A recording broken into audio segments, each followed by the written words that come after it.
Sun Risers Hyderabad కు ఎట్టకేలకు ఓ విజయం. చెన్నై సూపర్ కింగ్స్ తమ సొంత గడ్డపైన ఓడించి ఈ సీజన్ లో 3వ విజయం సాధించింది.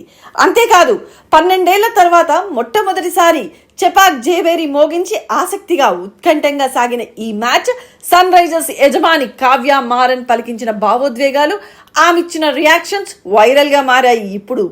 అయితే ముఖ్యంగా లక్ష్య ఛేదనలో రైజర్స్ స్టార్ కమిందు మెండిస్ చేసిన పొరపాటు కావ్యకు ఆగ్రహం తెప్పించింది. దీంతో ఇంత చెత్తగా కూడా ఆడతారా, బుర్ర పనిచేయడం లేదా అన్నట్లు ఆమె ఎక్స్ప్రెషన్స్ ఇచ్చారు. అసలేం జరిగిందంటే బ్యాటింగ్కు దిగిన చెన్నై రైజర్స్ బౌలర్ల దాటికి 19.5 ఓవర్లలో 154 పరుగులు మాత్రమే చేసి ఆల్అౌట్ అయింది. ఇది లక్ష్య ఛేదనలో ఆరంభంలోనే రైజర్స్ కు షాకులు తగిలాయి. ఇలాంటి క్లిష్ట సమయంలో వన్డే బ్యాటర్ ఇషాన్ కిషన్ జట్టును ఆదుకున్నాడు. 34 బంతుల్లో 44 పరుగులు చేసి ఇన్నింగ్స్ చక్కెదిద్దాడు.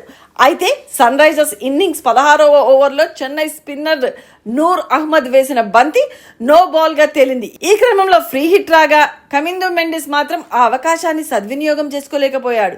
ఆఫ్ స్టంప్ దిశగా వచ్చిన బంతిని స్లాగ్ షాట్ కు ప్రయత్నించి విఫలమయ్యాడు. ఇంతలో బంతి అందుకున్న వికెట్ కీపర్ ధోని స్టంప్ కు గిరేశాడు. దీంతో ఒక్క పరుగు కూడా రాకుండానే ఫ్రీ హిట్ వృధా అయిపోయింది. ఇదే కావ్య మారన్ ఆగ్రహానికి కారణమైంది.